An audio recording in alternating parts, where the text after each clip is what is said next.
Thank you. Good morning, everyone. Today's topic is divine authority to choose.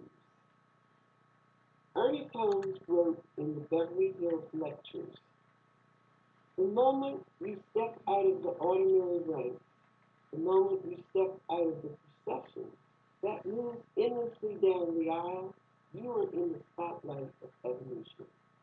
Your own choice has decided you, and you are no longer going to think as others. Raymond Charles Barker, in The Power of Decision, shared this wisdom. All intelligence abides in your subconscious and awaits your call upon it. You may say you do not know what to do, but at the center of your mind is the clear decision that you should make. It is right there. Finally, Gary Selkoff says, choice is the engine of evolution. If you choose unconsciously, you will evolve unconsciously. If you choose consciously, you will evolve consciously. The power of choice is the greatest gift you have ever been given, second only to the gift of life itself.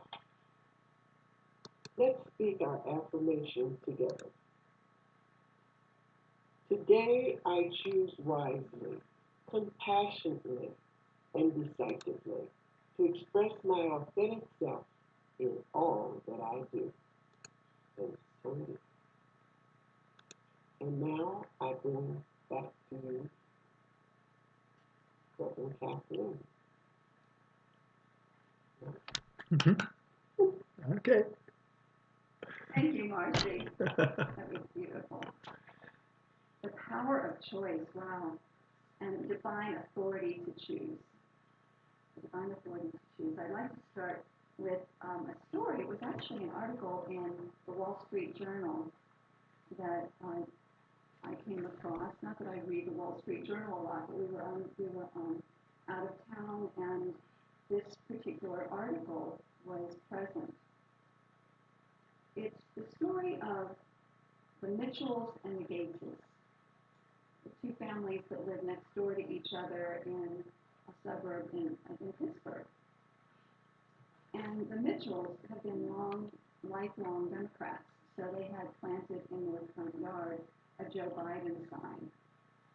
And the Gateses, on the other hand, are lifelong Republicans, and in the front of their house they had planted a Donald Trump sign.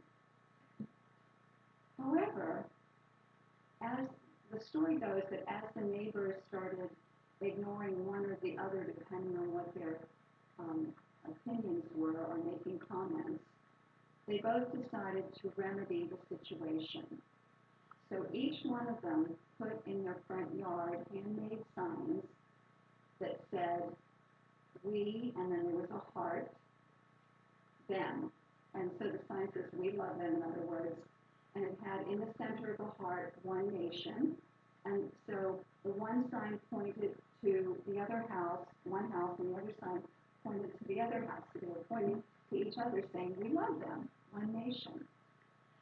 And the article goes on to talk about how these families continue to get together, their children are friends, and they are choosing, they're making a choice to be living as compassionate conduits, truly representative of not only the theme for this month, but the topic for today.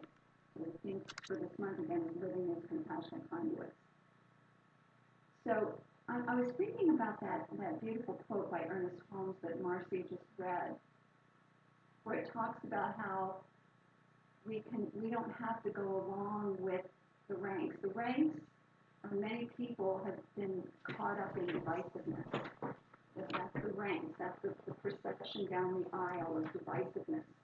And these two families decided to step out of that procession and into the field of love, which is an evolutionary step. You know, separation and divisiveness is the old paradigm. The new paradigm is compassion and honoring people's different opinions, even if you disagree with them. So what a powerful example these two families have set for this month and for all of us. So in order to truly grasp this idea of the divine authority to choose, there are really two basic things that it's important for us to understand. And the first one is the nature of God. And Neil Donald Walsh offers a perspective on this from his book, which is called Conversation with God. And this is what he says. He said, I believe that God, if you believe that God hears all prayers, says yes to some, no to others, and maybe but not now to the rest, you are mistaken. He says, if you believe God is the creator and decider of all things in your life, you are mistaken. It's not God's function to create or decide circumstances or conditions in your life. God created you in the image and likeness of God. You have created the rest through the power God has given you. God created the creative process of life and gave you free choice to do with life as you will. This is a very important concept to really root deep within our consciousness. The old idea of the anthropomorphic God that's outside of us, that lives up in the sky with a long white beard, or however you choose to look at this, the old paradigm. If there are any remnants of that paradigm in your consciousness, if you think that there is a God out there that's going to decide for you, instead of you deciding for yourself, then you've missed the point of what it means to be given the divine authority to choose. We all have that. And we also have the entire intelligence of the universe available to us to draw upon, and our life experience, of course, to draw upon to make our decisions. And because each one of us are so unique, each one of us must learn to tap into the inner realm of our own being, where the answers that are perfect for us reside. And it is the divine nature, it is God individualized as us that we are tapping into. The God of our own being that is one with the all that is. The second idea or concept that's so important in order to truly understand this idea of divine authority to choose is the idea and the awareness that our beliefs outpicture as our life circumstance. And beliefs are simply thoughts and feelings that have been married together and are in our neurobiology. They're wired in us. And because everything's energy, we can unwire that and create new beliefs if a certain belief is not serving us. So our beliefs and so when we look at our lives, we get to see the history of our thoughts, up until now. And in this perfect present moment, we all have the divine authority to choose new thoughts and therefore new experiences, a new version of ourselves and of our life. And because we are divine beings, we have limitless freedom to choose what to think, what to believe, what to do. It's kind of daunting when you think about it, and yet, because of the incredible wisdom that resides within us, we're able to tap into that which is highest and best not only for us, but for the greater whole. And I remember when I first discovered these two basic principles or ideas years ago, how it excited me. I was so grateful that there was now a way out of the beliefs that were not serving me. And in fact, I really didn't completely understand the idea about beliefs, that it's done unto you as you believe. I didn't really quite get that until I started studying the science of mind years ago. And how freeing that is to understand the authority of choice, the idea that a choice is a thought that gets planted in universal law and becomes manifest. So I'd like to tell you a story, and many of you have heard this one before, and this is one of my favorites. This is the story of a seeker who heard that there was a council of evolved masters that lived high on a mountaintop in a faraway land. And he so desired to learn at the feet of these evolved masters that he sold everything that he owned and he set off for the journey. Well, the journey took years and years and years, and along the path there was a lot of sorrow and frustration, and you can just imagine. However, he happened to gather around him another group, a group of fellow seekers. And so they pressed on and they continued. And then finally, they began to climb the mountain where the masters lived. And they worked at it and worked at it. They got up to the top. They saw the building. There's this beautiful building. They walked into the building, and there, seated around this large round table, it looked like masters who were sitting there in hooded robes. And they were so excited, their hearts leaped with joy. And they rushed up to introduce themselves. And then they looked inside all of the robes, and there was no one there. And they were disheartened and dismayed and shocked by it, quite frankly. And so what they did is they sat there and they contemplated, and suddenly it dawned upon them. They were to put on the robes. They were the masters that they'd been seeking. You and I are the masters that we've been seeking, the masters of our lives.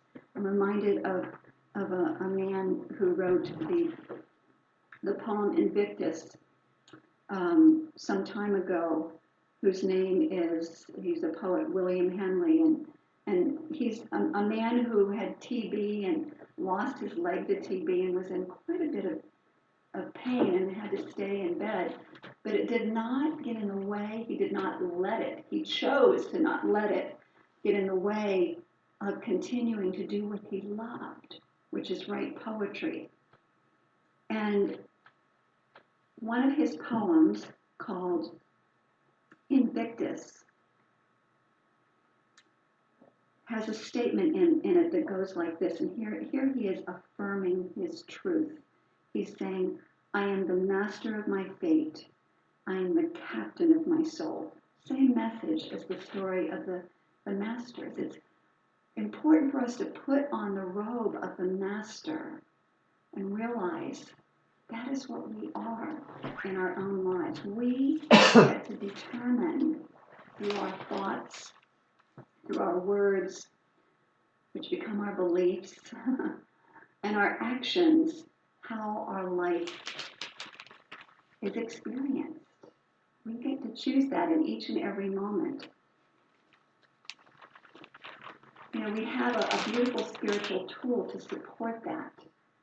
It's called spiritual mind treatment. It is a form of prayer that is in the affirmative, where we get to claim the truth of God and the truth of who we are,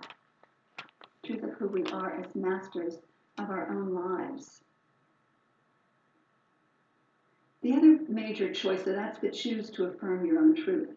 The other choice is to choose to create by design. So we're creating all the time, either consciously or unconsciously. You can say we're choosing to create by design or by default, default is when we just let the conditioned mind go on and on and on in the same pattern over and over. But to create by design is the choice to step out of the ranks of that procession of life and to think different thoughts than we had before. So how do we do that? You know, the new course that's coming up, the mental equivalence, is really going to be about that. But basically what it is we have to catch a higher vision for our lives. And you're saying, well, where do I catch a higher vision? I'm kind of stuck in the paradigm where I am right now. Visioning, the process of visioning that we teach, is a process of meditation, of asking powerful questions to the inner divine presence, and then to receive answers, which is the vision or the new mental equivalent. It's what does it look like, feel like, sound like to be living this greater version of ourselves. So thoughts then, new thoughts, through visioning, new mental equivalents, are our superpower. It's our superpower. It is the way that we tap into that freer, fuller, more expanded expression of who we are and to actually bring it into manifestation. Proverbs 29:18 says, when there is no vision, the people perish. Having a vision, having a new mental equivalent is important for us to thrive. So if you're wondering why things aren't moving in your life, it's probably because you're still functioning on that mental equivalent of what is producing your current life. So it's time for a new mental equivalent.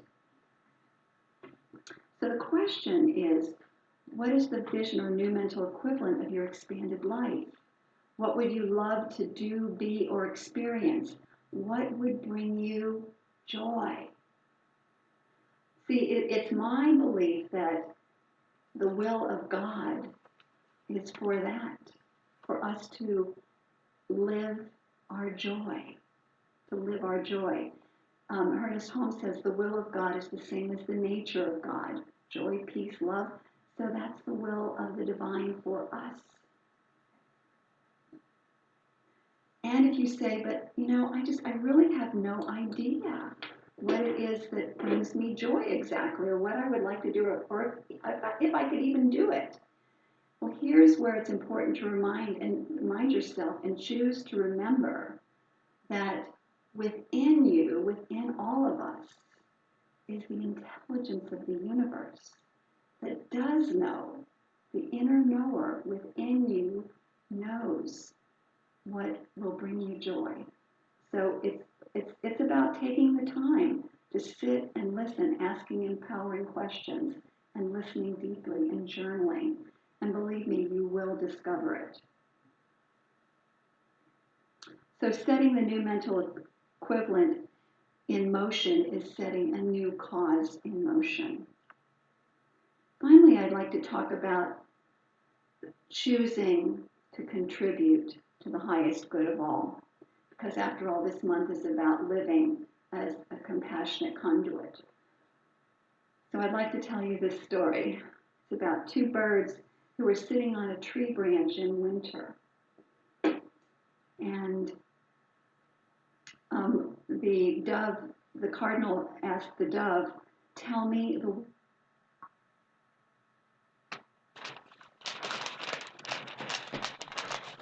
name. And so the cardinal went on to say, well, in that case, I would like to tell you a marvelous story. He said, I sat on a branch very close to the trunk, and I counted all the snowflakes as they fell on the branch. And when I got up to the 3,741,953rd snowflake, which you might call little more than nothing, the entire branch dropped. and broke off. The dove sat pondering this story of wisdom and began to realize, oh, I see. Perhaps there is only one more person lacking for peace to be birthed on the planet. You know, that story reminds me of what we talk about the 100th monkey principle, or the tipping point principle. You never know. You know, sometimes we can feel so powerless or small with some of the greater things that are going on the planet. But who knows, your part in choosing peace, in choosing to recycle, in choosing to reuse, in choosing to get along with your neighbors even if they have different opinions, like the Mitchells and the Gateses, can make all the difference in the world in tipping the planet in the direction of peace. So as we recognize our spiritual identity, that we are the masters of our lives, as we remember the interconnectedness that we have with all of life, we realize that our choices really do influence the whole. And I was thinking of how that article about the Gateses and the Mitchells went out on the media and even now is touching the hearts and the minds of other people just by making a choice to love each other, to put those signs out that said, we love the Gateses, we love them, we love them. Those choices might seem small, but like the snowflake, they make all the difference in the world. So yes, let's say yes to choosing heaven here on earth, right here and right now. And so it is. Namaste, my friends. And so now I'd like to introduce you again to Sharon.